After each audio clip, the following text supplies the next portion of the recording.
Assalamualaikum warahmatullahi wabarakatuh. Alhamdulillah. Alladzi waffaqa man tafaqaha fid din. Wa rafa'a sya'nal ulama'i wa ata kulli dzi haqqin haqqah. Wassalatu wassalamu ala sayyidina Muhammadin wa ala alihi wa sahbihi wat tabi'ina lahum bi ihsanin ila yaumil amma ba'd. Para pemirsa, para pendengar dimanapun Anda berada. Alhamdulillah atas segala nikmat Allah dan anugerah Allah kita disampaikan Allah di bulan Ramadan yang penuh dengan keberkahan ini. Tidak ada satu kebahagiaan kecuali Allah memberikan nikmat. Baik nikmat yang sifatnya duniawi atau ukhrawi. Tapi semuanya adalah nikmat Allah Subhanahu wa taala. Dan nikmat ukhrawi yang diberikan Allah pada saat ini adalah yaitu bulan Ramadan. Karena itu adalah hadiah yang diberikan oleh Allah kepada kita semuanya. Yang namanya hadiah adalah sesuatu yang berharga. Maka orang yang menerima hadiah tersebut harus bahagia. Dan kebahagiaan ini harus diwujudkan dengan menjalankan ibadah puasa ini dengan baik. Dengan mendekatkan diri kepada Allah Subhanahu wa taala dan memanfaatkan waktu-waktu baik di siang ataupun di malam untuk sambung hati untuk berzikir kepada Allah Subhanahu wa taala. Dan kita tahu bahwa Allah Subhanahu wa taala memuliakan bulan dengan bermacam-macam amal. Di bulan Ramadan adalah yang terbaik adalah kita memperbanyak membaca Al-Qur'an. Karena di malam-malam Ramadan malaikat Jibril bermudarosah dengan Nabi Muhammad SAW. Mudarasatul Quran di malam-malam hari ini melantunkan ayat Al-Quran dan itu dilakukan oleh para sahabat Nabi Muhammad SAW. Begitu juga dengan amal-amal yang lainnya. Nabi Muhammad SAW kalau masuk bulan Ramadan beliau sangat dermawan, bahkan dalam beberapa riwayat disebutkan karihil mursalah, seperti angin yang diutus karena banyaknya ibadah, banyaknya sedekah yang dikeluarkan oleh baginda Nabi Muhammad SAW. Maka kita bersyukur dengan cara ini. Syukur kepada Allah dengan menggunakan nikmat tersebut di dalam kebaikan, baik manfaatnya kepada kita sendiri ataupun kepada orang lain. Dan hakikatnya di saat kita memberikan manfaat kepada orang lain, itu kembali kepada kita di akhirat nanti. Kita akan membaca kitab Al-Minahus Saniyah Alal Wasiyatil Matbuliyah dari Imam Rabbani Abdullah bin Ahmad Sya'rani, yang mana kitab ini kita baca pada Ramadan tahun lalu. Dan insya Allah kita bisa akan menyelesaikan di bulan ini. Ada beberapa bab yang belum bisa kita selesaikan pada Ramadan yang tahun lalu. Bismillahirrahmanirrahim. Qala al-muallifu rahimallahu ta'ala wa nafa'ana bi ulumihi ila an qala wa la taghfal an dzikrillahi ta'ala faqad qalu man nasiyallaha ta'ala faqad kafar. Pembahasan kali ini bab tentang zikir kepada Allah Subhanahu wa taala, mengingat kepada Allah Subhanahu wa taala. Ini pembahasan yang sangat agung, yang sangat mulia karena berkaitan dengan hubungan seorang makhluk kepada sang Khalik, yaitu Allah Subhanahu wa taala. Manusia harus ingat bahwa dia punya Tuhan, sang pencipta, yaitu Allah. Maka jika dia ingat kepada Allah, kepada sang pencipta, maka Allah akan mengingatnya. Kalau dia cinta kepada Allah, maka Allah akan cinta kepadanya. Tidak ada sang Khalik, sang pencipta, kepada yang diciptakan kecuali dia cinta kepada yang diciptakan. Kalau seorang bapak cinta kepada anaknya, seorang ibu sayang kepada anaknya, maka cintanya sang Khalik, sang pencipta Allah melebihi cintanya orang tua, ibu kita, bapak kita. Oleh karena itu perlu kita sebagai makhluk ini untuk menyambungkan diri kepada Allah. Dengan apa? Mengingat-ingat Allah. Dengan berzikir kepada Allah Subhanahu wa ta'ala. Kalau ada seorang anak yang lupa dengan orang tuanya, maka disebut anak durhaka. Disebut anak yang tidak punya akhlak, al-aqlul walidain. Dan balasannya adalah neraka. Begitu juga di saat seorang makhluk lupa dengan sang penciptanya, maka dikategorikan makhluk yang durhaka, makhluk yang bermaksiat kepada Allah Subhanahu wa taala. Maka tidak heran di dalam makalah ini faqad man nasyallahu taala faqad kafara bihi. Barang siapa yang melupakan Allah, melupakan sang pencipta, maka dia berkufur kepada Allah. Maksudnya apa? Maksudnya dia lupa dengan Allah. Dia itu bukanlah hamba yang tidak bersyukur kepada Allah. Bukanlah hamba yang bersyukur kepada Allah. Maka wa in takfuru wa in la in syakartum la azidannakum wa la in kafartum inna adzabi lasyadid di sini. Yang seharusnya dia bersyukur kepada Allah karena Allah telah menciptakan dia sebagai makhluk.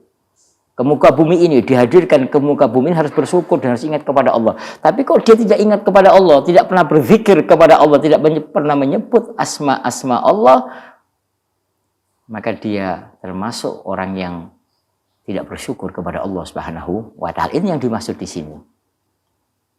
Maka dari situ, kalau kita artikan dia keluar dari agama Islam, berarti tidak beriman. Tidak seperti itu.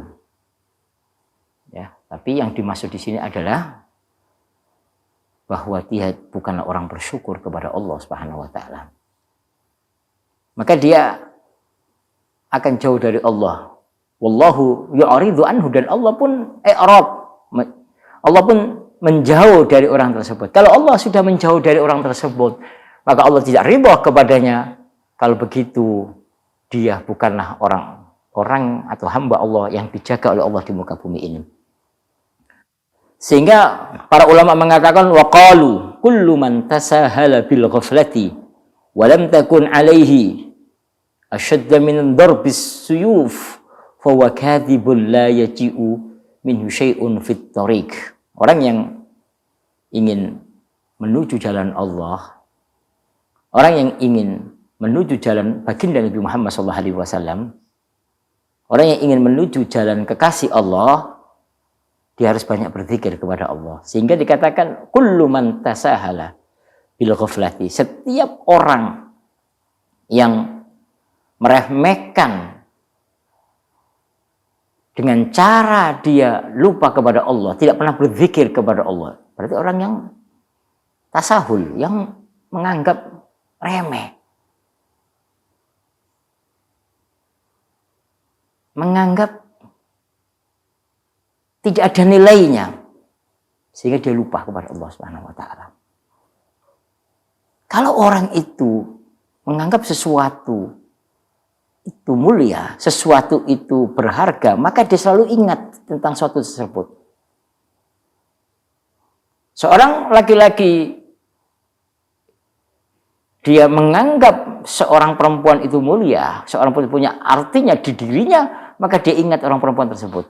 Kemanapun akan dikejar, karena apapun diperintahkan akan dijalankan. Nah, itu dengan perempuan yang dia cintai, bukan menciptakan dia. Maka para ulama mengatakan, kullu man tasahala bil ghaflati, setiap seseorang yang meremehkan untuk ingat kepada Allah, setiap seseorang yang lupa kepada Allah, nah ini masuk kategori orang yang tasahul, menganggap remeh ingat kepada Allah itu. Walam takun alai ashadda min dharfis suyub, kata para ulama, itu tidak lebih menyakitkan daripada tusukan pedang. Anda ditusuk dengan pedang, itu nggak sakit, biasa, dibandingkan dengan Anda lupa dengan Allah Subhanahu wa taala. Kok bisa ada seorang hamba lupa dengan penciptanya? Jadi saya katakan dalam muqaddimah, ada anak lupa dengan orang tuanya. Nah, kok bisa seorang anak lupa dengan orang tuanya yang melahirkan dia, yang mendidik dia? Ini masuk kategori aneh. dunia ini. Begitu juga lebih aneh lagi, bahkan lebih menyakitkan dari tusukan pedang kalau ada seorang hamba yang lupa kepada sang penciptanya sehingga dia tidak pernah menyebut nama Allah. Apa kata para ulama? Fahuwa kadzibun, orang tersebut pendusta. La yaji'u minhu syai'un fit thariq, bukan termasuk orang yang menuju jalan Allah. Mengaku ahli thariqah, mengaku ulama-ulama tasawuf, mengaku dirinya masuk ke golongan mereka, tapi tidak pernah lisannya berzikir kepada Allah, hatinya tidak pernah sambung kepada Allah. Orang tersebut masuk kategori kadzibun, pendusta yang besar. Memang di dunia dia tidak terlihat, tapi di akhirat tidak ada satupun yang tertutupi di hadapan Allah Subhanahu wa Ta'ala. Akan terbuka bahwa dia pendusta. Hanya iddia, pengakuan bahwa dia ingat kepada Allah, tapi tidak pernah menyebut nama Allah di halayak umum ataupun di saat dia sendiri.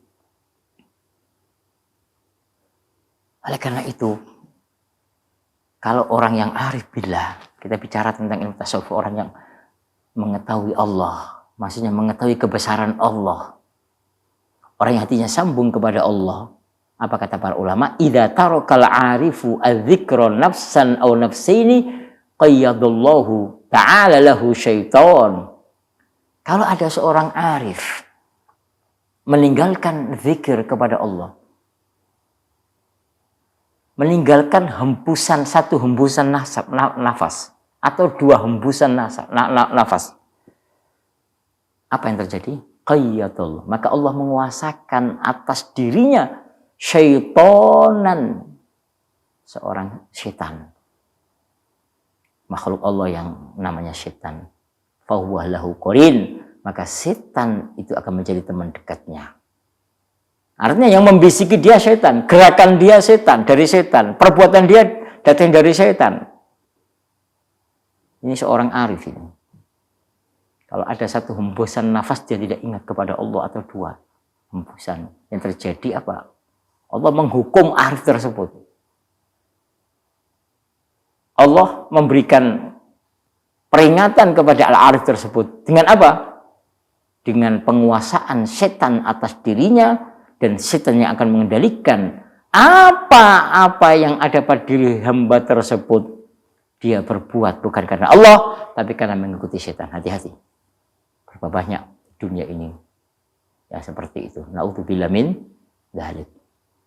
Wa amma ghairul arif, adapun orang yang selain arif billah seperti kita-kita ini, yang tingkatannya bukan orang yang ingat kepada Allah, tahu kebesaran Allah, fayusamahu bimithli dzalika, itu dimaafkan, masih dimaafkan kalau hanya satu hembusan nafas, dua hembusan nafas. Tapi masalahnya kita ini kan kadang berjam-jam, kadang berbulan-bulan tidak ingat kepada Allah, tidak pernah sambung hati kita dengan Allah, lisan kita tidak pernah berzikir kepada Allah. Nah, jadi kalau kita itu sudah berlebihan. Tapi kalau hanya hembusan nafas, selain arif dimaafkan. Wala yu'akhadhu illa fi mithli darajatin aw darajan, tidak akan diminta pertanggungjawaban Allah kecuali satu derajat atau dua derajat, atau satu masa, atau 1 jam, 2 jam, ala hasabil maratib. Nah ini yang bukan arif, tetap dihisab oleh Allah. Kalau lupanya ini panjang, sampai berjam-jam, sampai kadang berhari-hari lupa dengan Allah, ya akan dihisab oleh Allah. Ada hukumannya, ada konsekuensinya di akhirat nanti. Di dunia memang Allah siksa, tapi dia tidak sadar bahwa Allah itu menghukum dia. Nah ini, berapa banyak ada seorang hamba yang mengaku dirinya dekat dengan Allah, padahal Allah tidak suka pada hamba tersebut, bahkan Allah menghukum hamba tersebut, tapi dia tidak menyadarinya, seakan-akan dia adalah hamba yang dekat dengan Allah Subhanahu wa Ta'ala.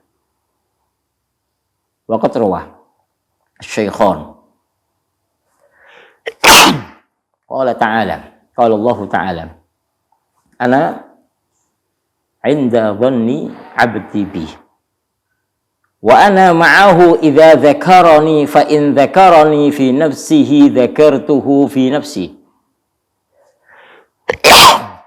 Alhamdulillah. Wa in dzakarani fi mala'in dzakartuhu fi mala'in khairun min mala'i. Hadis yang diriwayatkan oleh Imam Bukhari dan Muslim.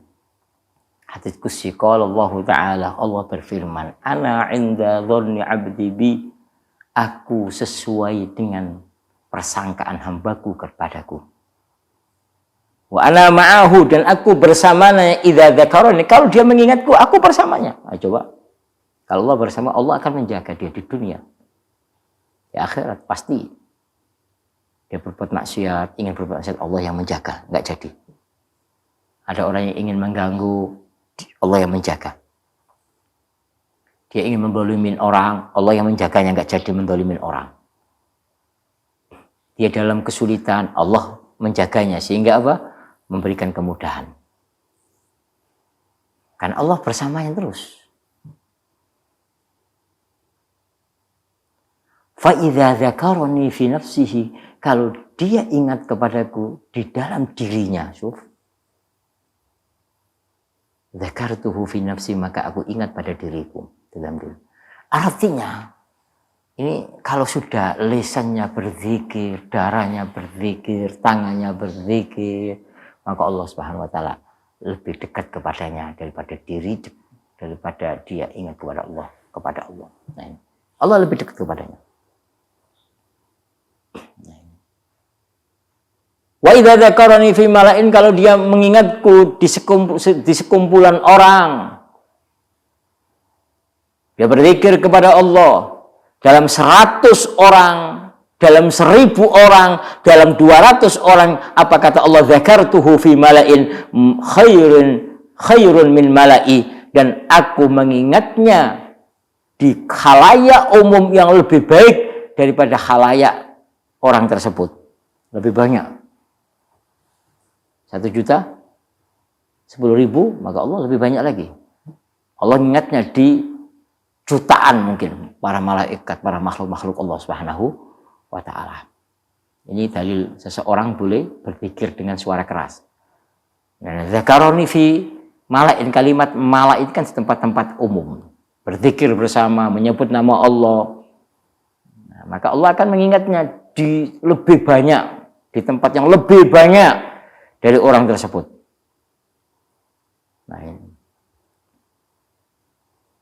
Makanya penjagaan kita ya di sini, dari sisi apa? Dari sisi ini, di sini nih. Dari sisi penjagaan kita ini dengan zikir ini.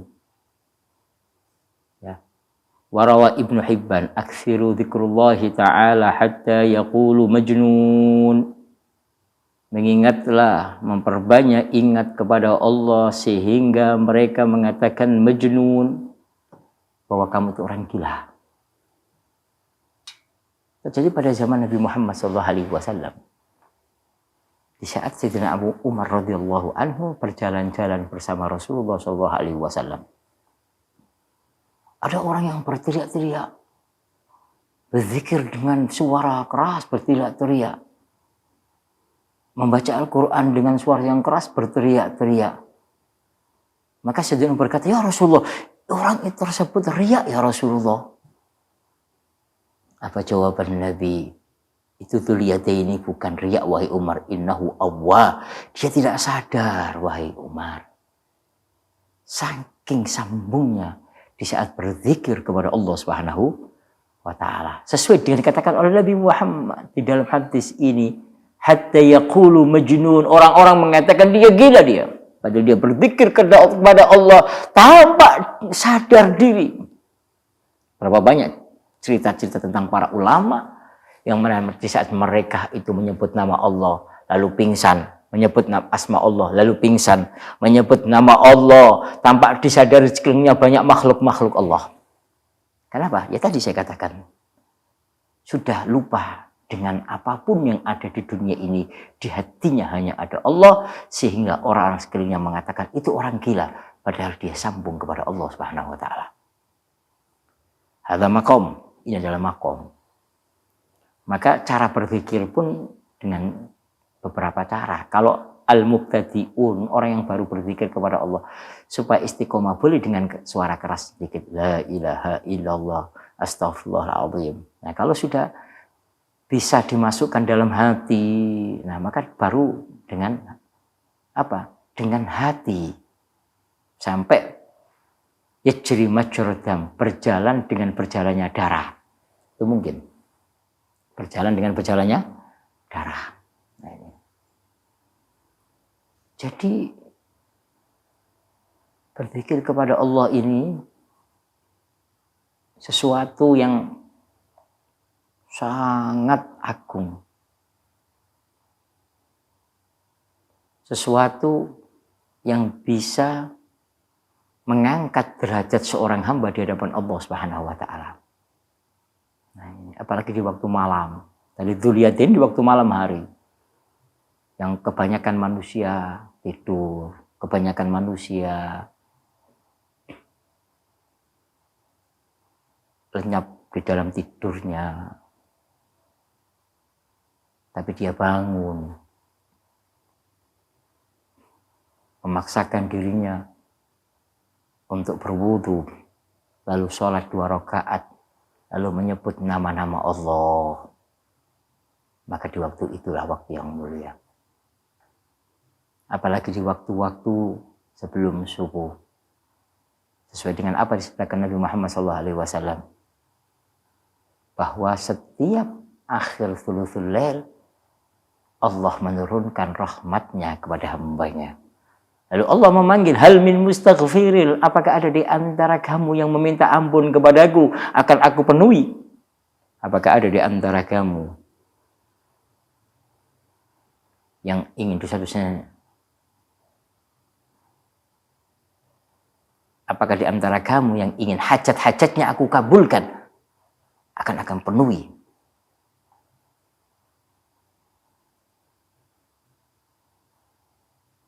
Itu waktu-waktu yang mulia untuk seseorang bisa berpikir kepada Allah Subhanahu wa taala.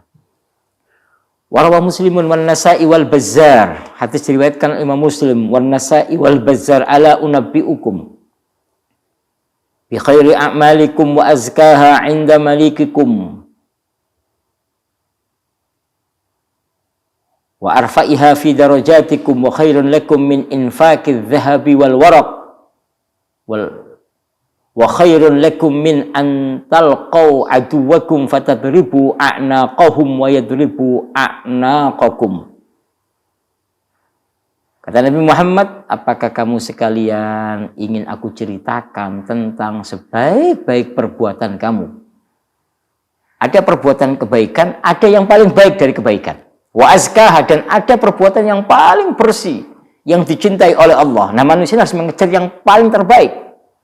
Anda tidak boleh cukup dengan kebaikan saja, tapi bagaimana kita bisa melakukan perbuatan yang paling baik di mata Allah. Setiap murid, siswa ingin mendapatkan nilai yang terbaik. Komlut bahkan ingin di atasnya komlut. Maka urusan kita dengan Allah juga sama seperti itu. Sehingga Nabi Muhammad, karena cintanya kepada Nabi Muhammad, menceritakan tentang sebaik-baik amalan kepada umatnya. Dan yang paling suci di hadapan Allah, yang paling disukai di hadapan Allah, wa arfa'uhum fi darajatiha, dan yang paling tinggi tingkatannya di hadapan Allah. Wa khairun lakum, dan lebih baik bagi kamu daripada menginfakkan, mensedekahkan emas dan perak. Dan lebih baik daripada kamu bertemu dengan musuh kamu di medan pertempuran. Karena Allah, di medan jihad kamu memenggal leher musuh-musuh kamu dan mereka memenggal leher kamu. Ini kan di tempat-tempat jihad, mengalahkan tempat jihad, mengalahkan Anda bersedekah bermiliar-miliar, bahkan Nabi Muhammad min infaqidz dzahab, daripada Anda bisa bersedekah dari emas dan perak. Dan yang lainnya, perbuatan-perbuatan yang lainnya. Maka para sahabat Nabi jawab, qalu bala ya Rasulullah. Apa itu kok bisa mengalahkan sedekah, mengalahkan jihad? Zikrullahi azza wa jalla, yaitu zikir kepada Allah Subhanahu wa taala. Coba bayangkan. Orang kalau berjihad di jalan Allah di medan pertempuran, itu yang paling menakutkan. Karena urusan apa? Nyawa, hidup dan mati. Bahkan dalam hadis ini, fatadribu a'naqahum. Mungkin saja kamu yang memenggal kepala mereka atau mereka memenggal kepala kamu dalam jihad itu. Mati syahid. Tapi itu dikalahkan. Dengan satu amalan yang tidak berat dilakukan, tapi apa? Sulit untuk dilakukan. Berat dilakukan, tapi sedikit sekali yang melakukannya. Yaitu zikir kepada Allah. Anda berzikir harus mengeluarkan uang? Tidak. Orang bersedekah harus pakai uang. Ini berapa juta, berapa miliar, berapa ini. Pakai modal.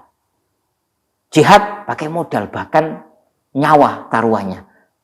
Tapi kalau Anda berzikir kepada Allah, nggak pakai modal Anda. Hanya menggunakan waktu yang diberikan oleh Allah. Baik zikir dengan lisan, zikir dengan hati.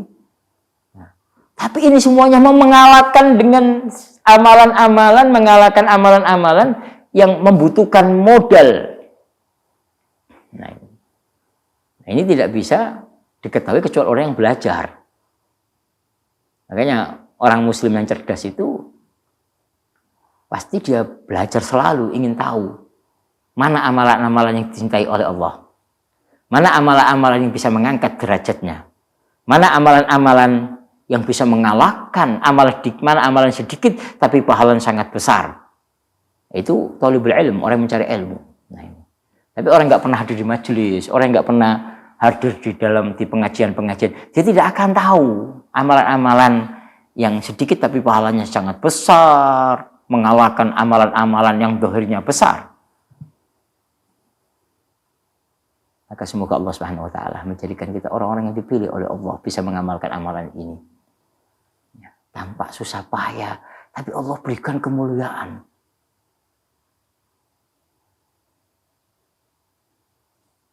Maka dari hadis ini beberapa hal yang bisa kita ambil manfaat. Yang pertama, satu, seorang muslim harus belajar terus tentang kebaikan. Yang kedua, orang muslim harus paham bahwa umur kita itu pendek, tidak seperti umat-umat terdahulu, sehingga harus mencari amalan-amalan yang pendek tapi pahalanya besar. Yang ketiga, yaitu kemuliaan orang yang belajar. Dia akan tahu tentang kebaikan mana yang mengantarkan dia menuju kepada Allah, mengantarkan dia menuju surga Allah Subhanahu wa taala. Wa Tabrani, laisa yatahassaru ahlul jannati illa ala sa'atin marrat bihim wa lam yadhkurullaha ta'ala fiha.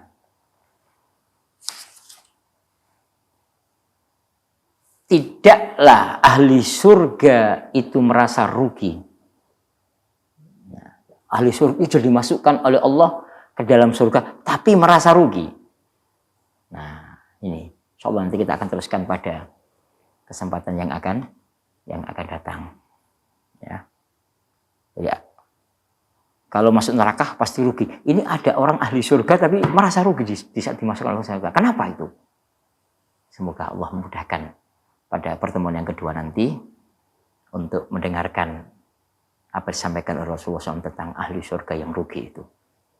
Dan semoga kajian pada kali hari ini memberikan manfaat untuk kita semuanya, sebab kita ingat kepada Allah Subhanahu wa taala. Wallahu a'lamu bissawab. Assalamualaikum warahmatullahi wabarakatuh.